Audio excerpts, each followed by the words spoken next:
कवठेमंकाळकर, पावसाळा सुरू झालाय आणि त्याचसोबत सुरू झालेला आहे श्री सिद्धनाथ टेक्सटाईल यांचा मान्सून धमाका ऑफर। घरातील प्रत्येकांसाठी, प्रत्येक वयोगटासाठी, प्रत्येक बजेटसाठी एकाच छताखाली फॅशनची मेजबानी। लग्न सराई असो किंवा खास समारंभ, नजरा खिळवणाऱ्या कलांजली पैठणी, देखण्या रूपम साड्या, ट्रेंडी कुर्ती आणि आकर्षक सिगार फुल सेट आता जबरदस्त ऑफर मध्ये। थंडीची तयारी देखील आत्ताच करा। दर्जेदार डबल ब्लँकेट, मऊ गालिचे व घर सजवणाऱ्या होम प्रोडक्ट्स वरती देखील आहे खास सवलती। लहानग्यांसाठी आकर्षक, आरामदायी व स्टायलिश कपड्यांचा संग्रह, तोही कमाल किमतीत। खास पुरुष मंडळींसाठी stylish T shirts, men's jeans आणि अजून बरच काही। प्रत्येक खरेदीवरती मिळवा बचतीचा आनंद। यंदाचा मान्सून हा शॉपिंग शिवाय अपूर्ण आहे, म्हणून आजच भेट द्या श्री सिद्धनाथ टेक्सटाईल्स, देशिंग रोड, यशवंत नगर, कवठेमंकाळ आणि घरी घेऊन जा स्टाईल, गुणवत्ता आणि जबरदस्त बचत। श्री सिद्धनाथ टेक्सटाईल, घरातील प्रत्येकासाठी एकच फॅशन डेस्टिनेशन। बाहेरच्या शक्तींनी कवठेमहांकाळचा महांकाली साखर कारखाना बंद पाडला। समितदादा कदम, महांकाली साखर कारखान्याच्या निवडणुकीत अडथळे आणणाऱ्यांना जनसुराजचा इशारा। अनिता सगरे यांच्या पाठीशी ठामपणे उभा। कवठेमहांकाळ येथील महांकाली साखर कारखान्याची निवडणूक जाहीर झाल्यानंतर साखर कारखान्याच्या चेअरमन अनिताताई सगरे यांना अडचणीत आणण्याचा जाणीवपूर्वक प्रयत्न करण्यात आला असल्याचा आरोप जनस्वराज्य पार्टीचे प्रदेशाध्यक्ष समितदादा कदम यांनी केलेला आहे। आगामी निवडणुकीत अडचणी निर्माण करण्याचा प्रयत्न करणाऱ्यांना जनस्वराज्य पक्ष योग्य उत्तर देईल असा इशारा देखील त्यांनी विरोधकांना दिला। महांकाली साखर कारखाना सुरू करण्यासाठी तसेच कवठेमहांकाळ तालुक्याच्या विकासासाठी सर्वजण एकत्र आल्याचा आनंद असल्याचे कदम यांनी सांगितले। जनस्वराज्य पार्टीने कवठेमहांकाळ तालुक्यात मोठ्या प्रमाणावर विकास कामांसाठी निधी उपलब्ध करून दिलेला असून आपण स्वतः कवठेमहांकाळ तालुक्यातील असल्यामुळे चेअरमन अनिता सगरे यांनी कोणतीही चिंता करू नये, आपण त्यांच्या पाठीशी ठामपणे उभे आहोत असे देखील त्यांनी स्पष्टपणे सांगितले। अनिता सगरे यांच्याकडे कोणी वाकड्या नजरेने पाहिले तर त्याची गाठ माझ्याशी आहे असा इशारा देखील त्यांनी विरोधकांना दिलेला आहे। महांकाली साखर कारखाना पुन्हा सुरू करण्यासाठी सर्वतोपरी प्रयत्न केले जाणार असल्याचे देखील त्यांनी सांगताना जनस्वराज्य पार्टीचे अध्यक्ष तथा आमदार विनय कोरे सावकार यांना सहकार क्षेत्रातील मोठा अनुभव असल्याने त्यांच्या मार्गदर्शनाचा कारखान्याला निश्चितच फायदा होईल असा विश्वास देखील समितदादा यांनी कदम व्यक्त केला।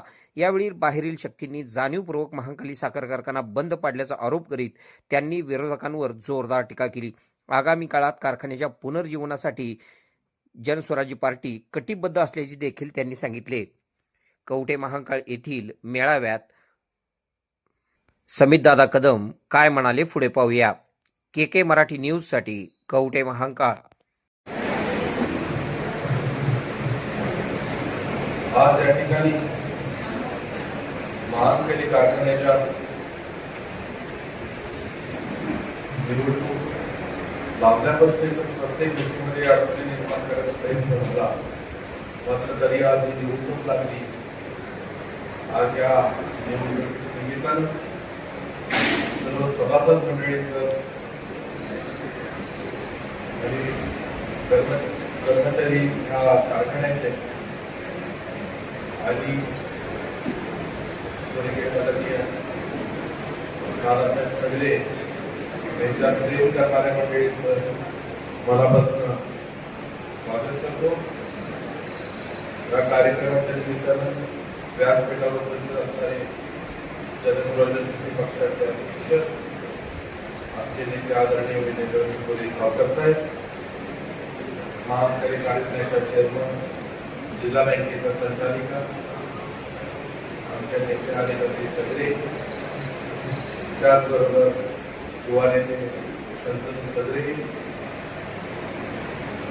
खऱ्या अर्थानं कवठेमहांकाळ शहराला नगरपालिकेच्या माध्यमातून पक्षाच्या माध्यमातून विकास मिळेल हेतून आणणाऱ्या अनुराधाबाई सगरे, या शहराचे माजी नगराध्यक्ष गाडगे, जिल्हा मार्केट कमिटीचे चेअरमन आणि पक्षाचे ज्येष्ठ नेते प्रशांतांना शेजाळ, ज्यांनी खऱ्या अर्थानं पक्षाचं तालुक्यात कामाला सुरुवात केली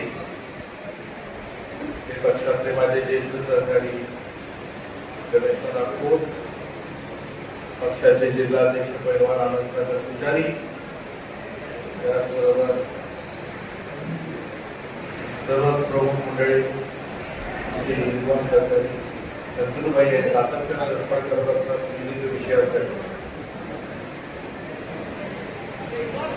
निवडणूक लावायला अडचण, चालू करायला अडचण, निवडणूक लावली तरी अडचण, अशा प्रत्येक अडचणीतनं सगळ्या वेळेला मार्ग काढून तोपर्यंत या अडचणी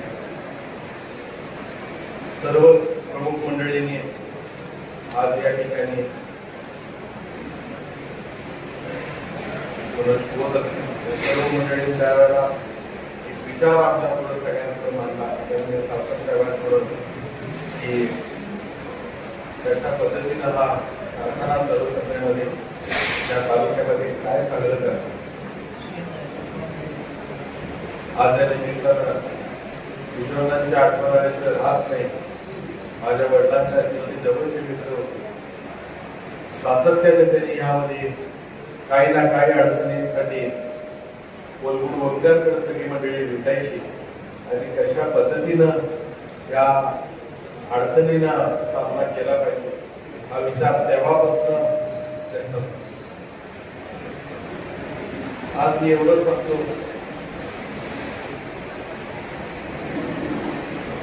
बऱ्याच लोकांचे मी त्या ठिकाणी वर्गणा ऐकतोय, चर्चा ऐकतोय, कारखान्याचे निवडणुकीमध्ये अडथळ्याचा पुन्हा प्रयत्न चालू आहे. आधी वहिनी एकटं होत्या, आता आम्ही सगळे वहिनीच्या बरोबर आहे. मी तर सावकार सगळे निवडणुकीमध्ये कवठे महांकाळमध्ये मुक्काम करणार आहे. तयारी आहे ना. पैलवान आनंदसागर पुजारी, रमेश नाना आणि प्रशांत नाना हे 2-3 मंडळी घेऊन आम्ही मुक्काम करतो आणि कशा पद्धतीने निवडणुकीमध्ये अडचण आणण्याचा प्रयत्न कोण करते त्याचा आम्ही त्या ठिकाणी बघतो. वाढलेल्या वाघाला आमच्या यामध्ये कुठेही त्रास द्यायची आवश्यकता आपल्याला नाही आहे, कारण आम्ही सगळेजण त्यांना बोलून अडचण वाटली तर सावकार साहेबांना घेणार. आदरणीय सावकार साहेबांनी सरकारमधला त्यांचा चांगला अनुभव आहे. त्या अनुभवाच्या माध्यमातून निवडणूक कशी केली जाईल, कारखाना कसा चालू केला जाईल, कशा पद्धतीनं हे केलं जाईल त्याचा प्रयत्न करणे. आज काही सभासद मंडळींनी त्या ठिकाणी मांडलं की कारखाना प्रशासनाची यामध्ये काही गोष्टींमध्ये चुका. आदरणीय सावकार साहेबांना मी त्यावेळेला सगळ्यांनी विनंती हा चालू करताना त्यामध्ये काय पद्धतीनं काय अडचणी त्याच्या सगळ्याची तपासणी निश्चितरित्या त्याची तपासणी चालू. आपल्याला सगळ्यांना त्याच्याबद्दल अहवाल येतो. त्या अहवालामध्ये बघायला मिळेल कारखान्यामध्ये प्रशासनाची चूक आहे का संचालक मंडळाची चूक आहे, कोणाची आहे का काही राजकीय शक्ती त्या ठिकाणी बाहेरच्या होत्या की ज्यांनी जर कारखाना बंद पडला, त्यांनी त्या ठिकाणी संभाजी पवारांचा कारखाना बंद पडला, कधीच हा कवठेमहांकाळ कारखाना बंद पडला.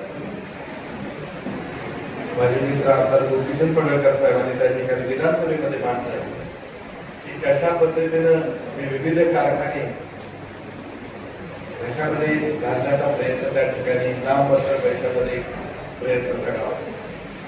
आज मला अभिमान आहे आणि त्या सगळ्या पैकीचा की त्यांनी कशा पद्धतीनं हा कारखाना जिवंत ठेवण्यासाठी काय धडपड केली.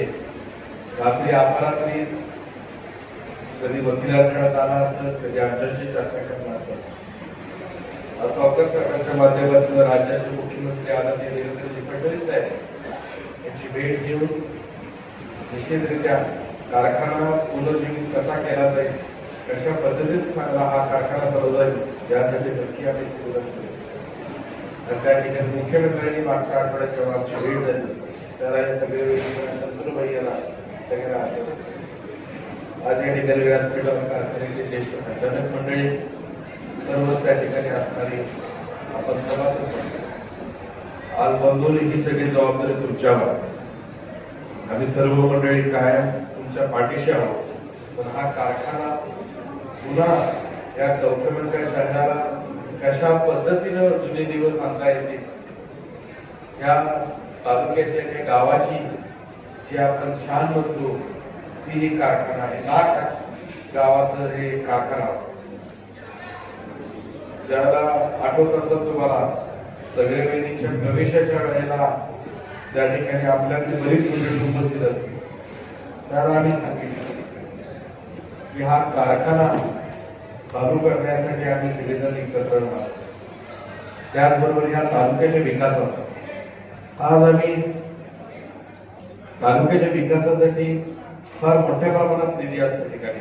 आज शहराला 50 लाखाचा निधी आम्ही नगरपालिकेच्या माध्यमातून दिला.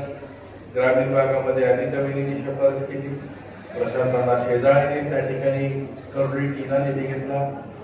आज त्या ठिकाणी रमेश नानाने त्या ठिकाणी त्यांच्या भागातल्या विकासासाठी निधी दिला.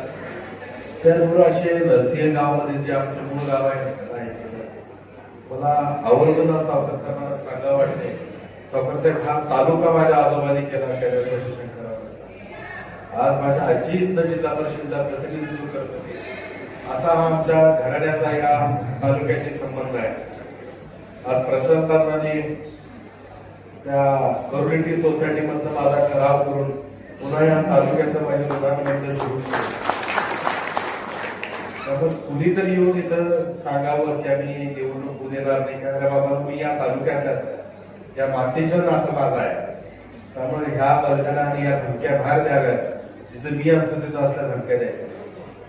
कोणत्याही प्रकारे या आपल्या एकाही सभासदाला, एकाही आमच्यातल्या या सभासद बंधूंना, भगिनींना, आमच्या भगिनी सगळे वहिनींना जर त्रास देण्याचा प्रयत्न केला, निश्चितरित्या गाठ माझ्याशी आहे एवढं याद घ्या. राखावं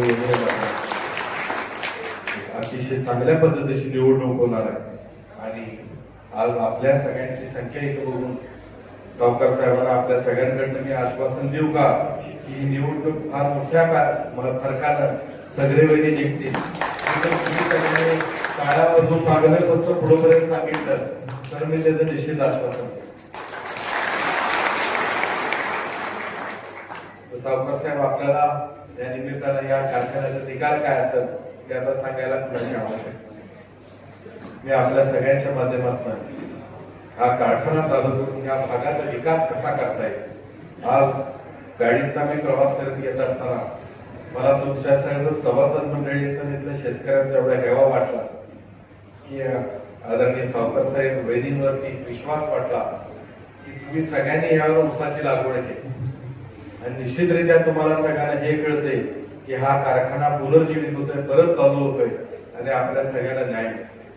आज मला कर्मचारी बंधूंचं या कारखान्याच्या जे सर्वच असणाऱ्यांचं मला फार कौतुक करावं असं वाटतंय आणि मनापासून मी त्यांचं अभिनंदन करतो. या सगळ्या मंडळींनी कारखान्याच्या अशा परिस्थितीमध्ये आदरणीय सगळे कुटुंबियाचं, नानासाहेब प्रेमीचं सगळ्यांचं खूप मनापासून साथ दिली. मला माहिती आहे कर्मचाऱ्यांसाठी किती अडचणीच आहे की कारखाना कसा चालवायचा आणि त्याला ज्याला पगार नसते कारखाना बंद असताना काय करावं. मी निश्चित आज तुम्हाला याच निमित्तानं आश्वस्त करतो की आम्ही सगळेजण हा कारखाना चालू करतोय. तुमच्या कर्मचाऱ्याचं 1 रुपयाचं देणं कुठं राहणार नाही याची जबाबदारी या ठिकाणी घेतो. तुम्हाला सगळ्यांना जे नुकसान झालंय ते नुकसान तुमचा ज्या वेळेला कारखान्याचा धोरणा परत पेटेल त्या आनंदामध्ये सगळ्यांचं भरून निघेल. निश्चित मला या ठिकाणी ते कोणती अडचण वाटत. आज या सभासद मेळाव्याच्या निमित्तानं एवढं सांगेन की येणाऱ्या निवडणूक ही आपल्यासाठी अतिशय कठीण परिस्थितीमध्ये तयार झालेली निवडणूक आहे आणि आपण सगळ्यांनी एकत्र येणं आवश्यक आहे. आज या निमित्तानं तुमच्या सगळ्यांची भेटीगाठी झाल्या. पुन्हा आपल्या सगळ्यांना भेटीचं योग या निमित्तानं आपण निवडणुकीमध्ये सातत्यानं संपर्कात राहू. कारखाना सोडून इतर काही या तालुक्यातल्या या ठिकाणी जिल्ह्यातल्या अडचणी असतील, आपल्या सभासदांना विकास निधी असेल, इतर काही कामं असतील तर निश्चितच सावकर साहेबांच्या माध्यमातून माझ्यासारख्या एक कार्यकर्त्याला त्या ठिकाणी जिल्हा नियोजनावर काम करायची संधी मिळाली. त्या निमित्तानं मी ह्या तालुक्याचा विकास, या सभासदांचा विकास उद्या अभिमानानं तुम्ही सांगितलं पाहिजे छाती ठोकून की मी या महानकारी कारखान्याचा सभासद आहे आणि मला आमच्या पक्षाला आमच्या नेत्याला त्या ठिकाणी सन्मान दिला जातो. शत्रुबाई या अशा पद्धतीने या लोकांना सगळ्यांना आपण न्याय द्यायचं काम आपण त्यांचं निश्चितरित्या या येणाऱ्या काळामध्ये निवडणूक आपण ज्यावेळेला या कारखान्याची पूर्ण ताकदीने कर्तव्य दिली त्यावेळेला हा कारखाना पुन्हा चालू करून कशा पद्धतीने ह्या तालुक्याचं वातावरण बदलून जाईल, विकास चालना या शहरात. आज हायवेवरचं गाव आहे, रेल्वे ट्रॅक जवळ आहे, मात्र विकास हा कधीच या तालुक्यामध्ये मी निश्चितच तुम्हाला या निमित्तानं सांगेन की तुम्ही सगळ्यांना संधी दिली. यावेळेला जलसुराज्याला तुमच्या विकासासाठी संधी आम्हाला द्या. एक चांगल्या पद्धतीचा विकास हा तुम्हाला तालुक्याचा निश्चितपणे मिळेल आणि येणाऱ्या काळामध्ये जास्तीत जास्त लक्ष या तालुक्यावर आदरणीय सावकर साहेबांनी द्यावं. आम्ही सगळेजण आपल्या बरोबर आहोत या निमित्तानं सांगतो आणि निवडणुकीत मी इथंच असणार आहे तर तुमच्या सगळ्यांच्या गाठीभेटी गप्पा या निमित्तानं होतील एवढंच सांगून माझे 2 शब्द संपवतो. जय हिंद जय महाराष्ट्र. धन्यवाद समित दादा. खुश खबर, मूळव्याधीचे आधुनिक उपचार आता आपल्या कवठेमहांकाळ शहरामध्ये उपलब्ध. सुविधा, आधुनिक लेझर मशीन, दुर्बिणीतून तपासणी, ऍडमिटची गरज नाही. पोट विकार, गुद्ध विकार यावर आयुर्वेदिक उपचार व सल्ला. मूळव्याधी, शर, भगंदर, पायलोनायडल, सायनस यावर लेसर व आयुर्वेदिक खात्रीशीर उपचार. हार्निया, अपेंडिक्स, कान, नाक, घसा व स्त्रीरोग चिकित्सा, गर्भाशय काढणे इत्यादी सुविधा आता आपल्या कवठेमहांकाळ शहरामध्ये डॉक्टर आलमगीर मुजावर यांच्या आशीर्वाद हॉस्पिटलमध्ये उपलब्ध. आमचा पत्ता दत्त मंदिर, जुना Agalgaon road, Kolekar petrol pump शेजारी, कवठेमहांकाळ.